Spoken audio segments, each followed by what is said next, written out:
It just so happened that in North Medford, where I lived, is where sort of all the crime bosses lived in the suburbs near Boston. So it was just funny that, going to school with the daughter of the mob boss and having the guy down the street, go to jail for a year, and it was no big thing. It was just like, oh, yeah, that's life in Medford. Expanding possibilities, the mindset zone. I'm your host, Anna Melikian, and before we start with today's show, please remember to visit mindset.zone. Yes, instead of .com, it's .zone. There you can find all the episodes and other amazing resources, all at mindset.zone. Today, my special guest is Lou Bortone. Lou has spent over 20 years as a marketing executive in the television and entertainment industries, including stints as National Promotion Manager at E! Entertainment Television and Senior Vice President of Marketing for Fox Family Worldwide in LA.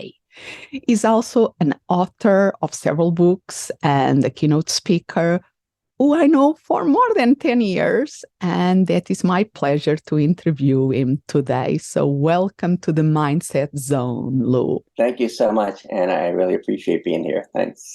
And I know you for, like I said, for more than a decade now, and you always have a unique sense of humor and way of seeing the world.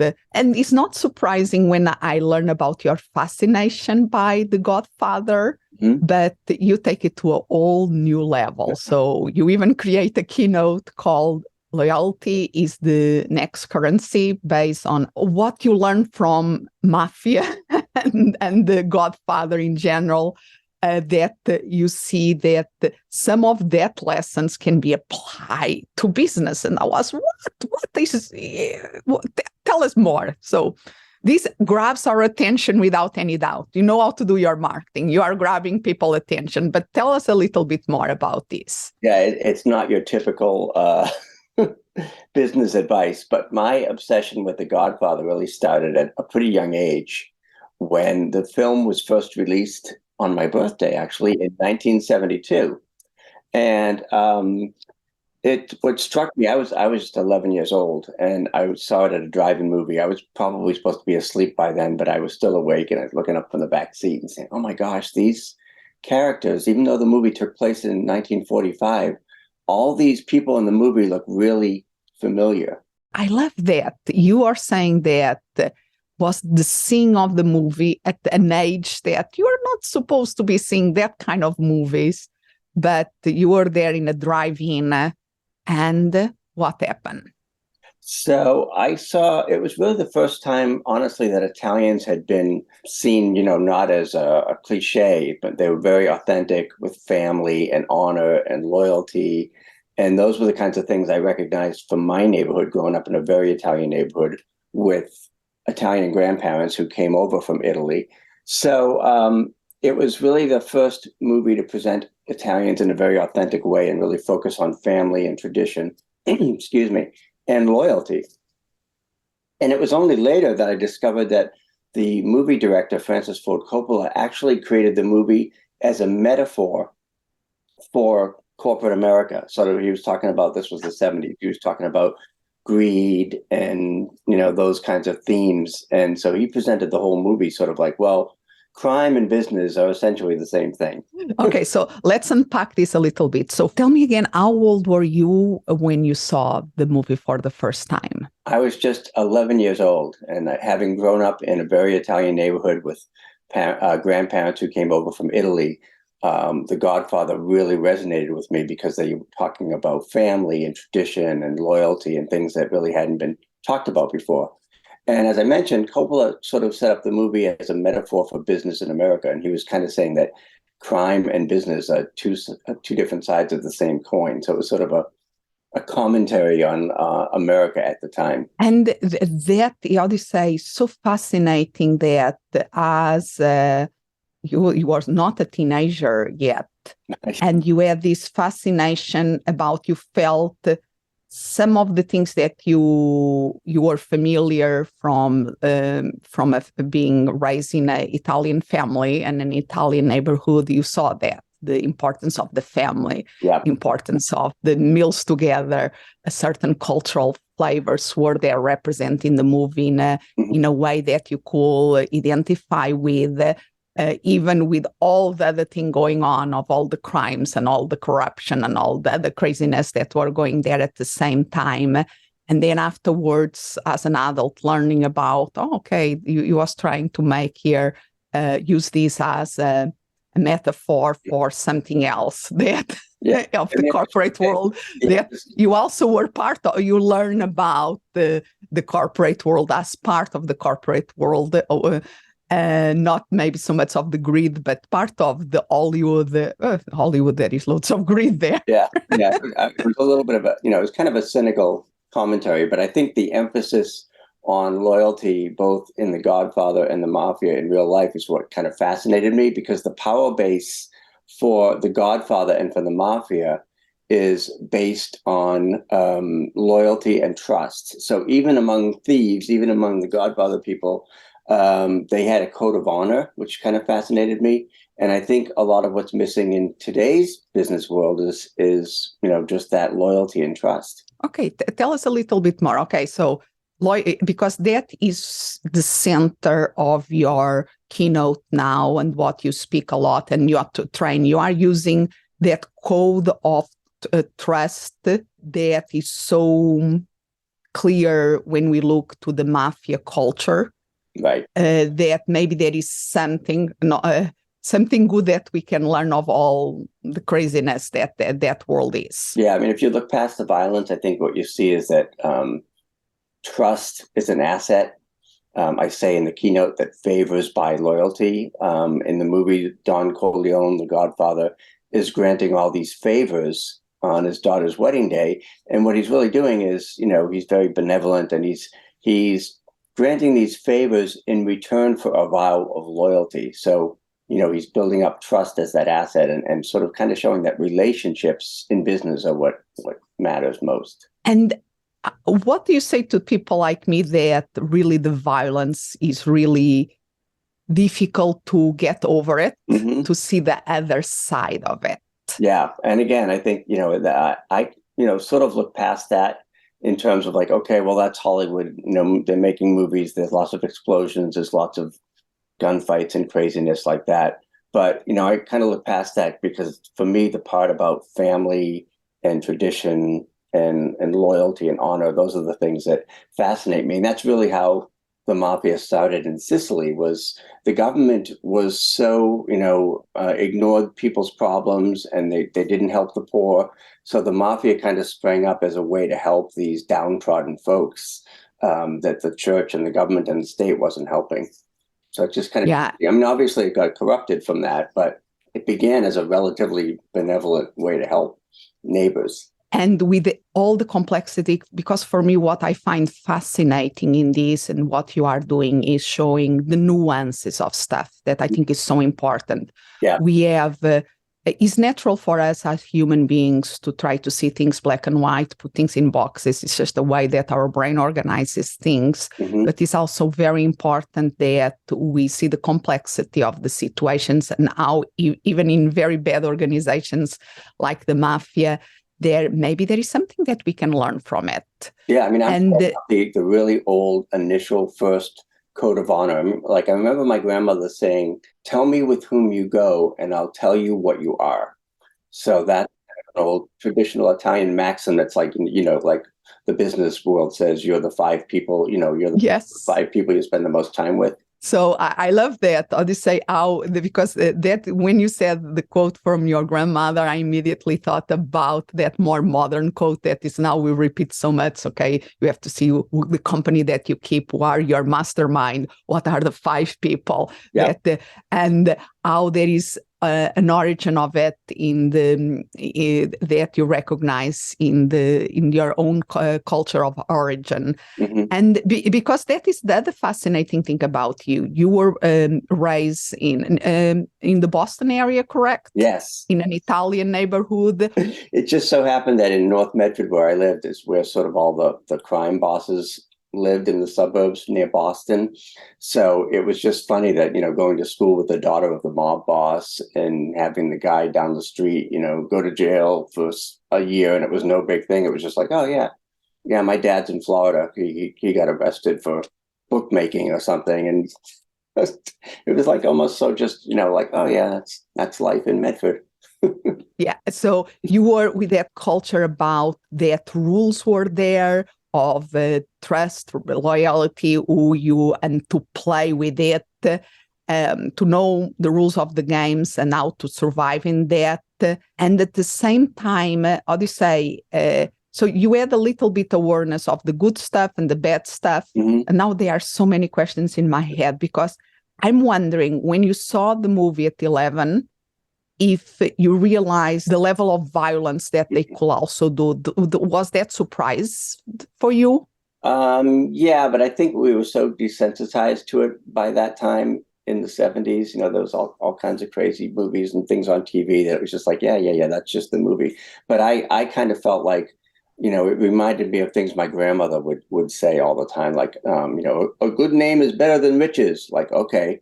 So you have to protect your reputation. And I take that 20 years later in business, like, okay, our reputation is all we have at the end of the day. Yes. Guard it like gold. So when my grandmother said a good name is better than riches, I just took that to mean like, okay, well, we really have to be, respectful and guard our reputation. Because of your culture background, when you were seeing the movie, you filter the information, you manage to, and okay, there are lots of, most of the violence was not the thing that you were seeing, the implicit things, the implicit rules that were happening in the background, and you were identifying with your own growing up, and then years later, how that translates in the business world. Right. So wow. When I look at the quotes like, someday, the Godfather says, someday, and that day may never come, I may call upon you to do a favor for me. So basically, he's saying, I'm going to help you out here, but someday you may owe me a favor. So he had all these people are in your debt. And I think, maybe unconsciously, even I did that in business when I was in corporate America. I took care of everybody. I did them favors. I felt like, oh, now all these people kind of, owe me favors. It's like having friends in high places. And that, so let's differentiate this, because I think very interesting, because where you say the origin of Mafia was the need about people protect each other, protect their tribe, mm-hmm. protect one another. And that is a beautiful thing that I think we all need. And the thing about we want to have our strategic alliance in business, we want to take care of all the stakeholders involved, mm-hmm. and that loyalty or their at all levels, I think pays off in big ways in business. And that is a good thing.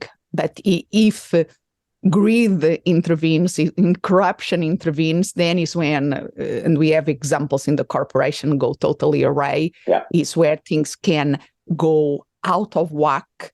And we should not take the baby, throw out the baby with the bathwater, so to speak. Right.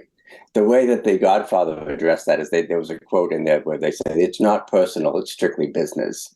So they think that they justify all that by, at the end of the day, we have to do what's best for the business. We have to think with our head and not our heart. We can't let emotion cloud our judgment. So that's, at least the movie part of it, that's how they kind of looked at business. At the same time, by that justification, that I think in corporations also happen a lot, because it's the numbers, the financial goals, they betray, speaking about loyalty, they betray the fundamentals that is protecting their own, how do you say, the goodness of the fundament. Yeah, it's the irony is that now, when we talk about loyalty in business, it's harder than ever to cultivate loyalty.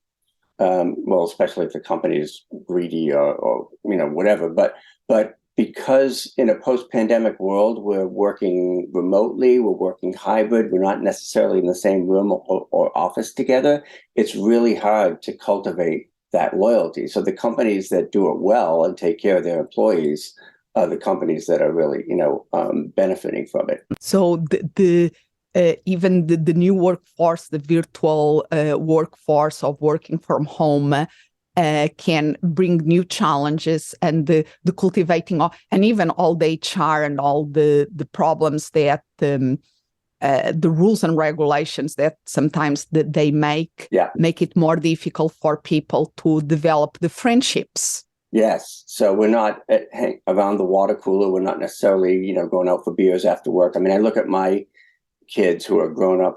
I have 25-year-old twins who've been out of school for 3 years, and they have never worked in an office. They've been 100% remote 100% of the time. And I think, oh my gosh, how do you have any loyalty to your company? How do you build that trust when you're not ever, well, now, they have events and things like that, but they're rarely in the same place at the same time. How are they developing that?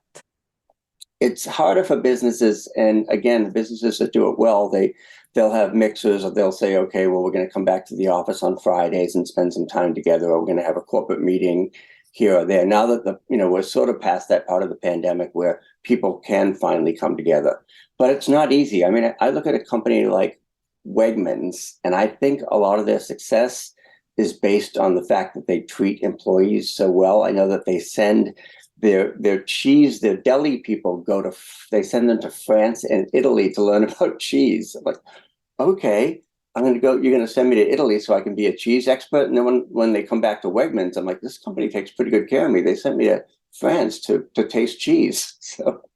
So it's creating that opportunities to have the experience for them, to know more about what they are doing, to love what they are doing, to be experts, and also to bond with one another. Yes. So I think, if you go to France with a group of people and you're learning about cheese, you come back, you've got to bond with those people and with the company, because the company cared enough about you to, send you all the way overseas to become an expert in your niche. I love that, because it's like we are moving forward, and the remote work is here to stay in one way or the other. It's going to be an hybrid model almost for sure for the future of most companies.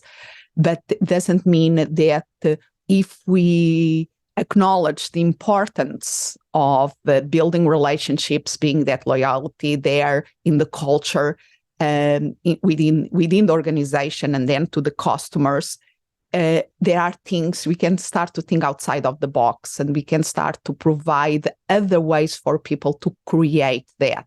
Right. Yeah. You just have to be more creative.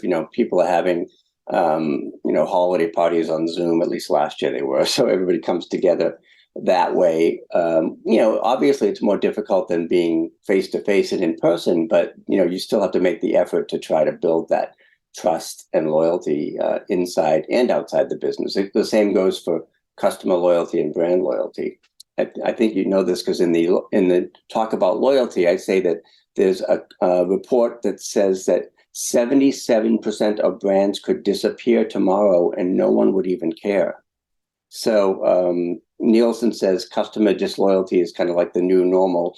And, under 10% of people consider themselves to be brand loyalists. There are still a few brands, like Harley Davidson, that people are kind of like really, passionate about, but that's more the exception than the rule these days. So one moment, because there are so many stuff here. So inner the organization, the importance of cultivating the relationships, the friendships, the make people being is meaningful for them to be there working, and they like the people that they are working with. And by the way, I'm just reading a book at the moment of the Gallup blind spots and one of the things that they speak and that we know from other sources too, that people stick in their jobs, and this is not just in the United States, it's worldwide, if they have a friend in the working with them. Exactly. So for talent retention, developing friendships is a great thing to do. But you are now taking it outside. Okay, inner for the organization in itself is essential, is important, wonderful. How for the customer, for the stakeholders that are the customers, that develop that relationship that make people want to stick with you is equally important.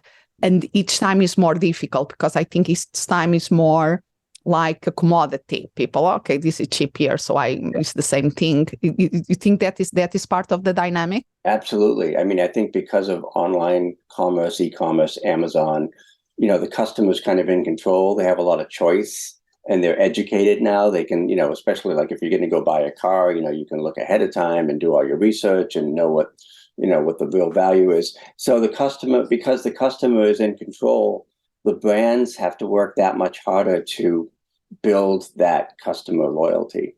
So, again, if I can go, hey, I can get this cheaper over there, I'm going to go over there.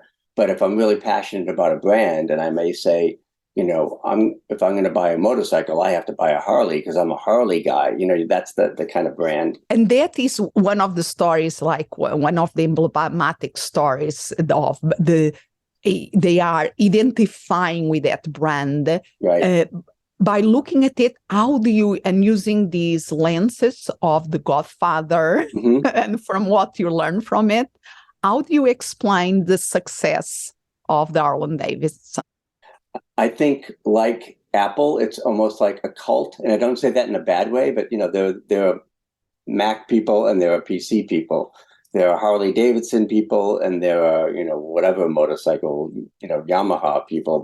But I think it's because they build almost a cult of personality around their brand. And again, it comes back to they take care of their folks. I mean, maybe Apple less so now, but originally it was just really all about like, oh my gosh, this product is so good. How can you not love it? So.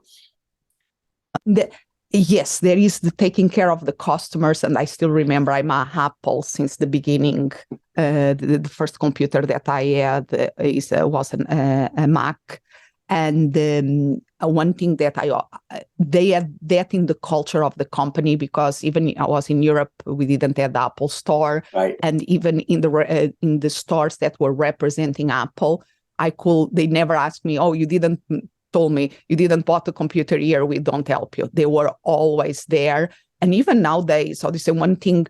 Sometimes I remember a couple of years ago, I went to an Apple store here in Phoenix and I was really wanting to buy a new computer. Mm-hmm. So I was just wanting to have the excuse to get a new computer. Right. And you can clean up this computer can last you for a couple of years more.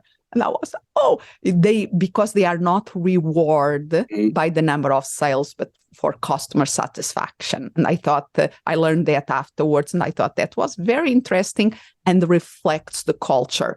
And I think in the motorcycle, why it has to be a Harley Davidson is a lot about the brand managed to create like an ethnos, kind of a culture of values associated with that brand that people identify with. So they want to have that because they want to be associated with it. For instance, the Apple.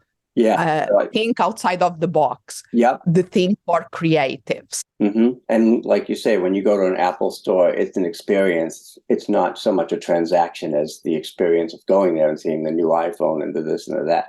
And I think brands especially have to do a better job at cultivating loyalty among customers. And to do that, I think they need to become more human and sort of put a face to the brand in many ways. So tell us a little bit more about. Well, like remember when it was a while ago, but the Apple did a series of commercials called Mac versus PC, and the PC was really nerdy, and the Mac guy was really cool. So I want to be the Mac guy. He's totally cool. So that was, I think a good example of putting a face to a brand and trying to make a product more human. Because at the end of the day, it's like, okay, this is just a piece of hardware. How do we make people passionate about it? Yeah, and there is the thing. I'm an Apple person. I'm an Android person, and there is you look to the phone and you see that, or they say even now with the cameras being in a triangle or being in a line, you immediately, it's like a code.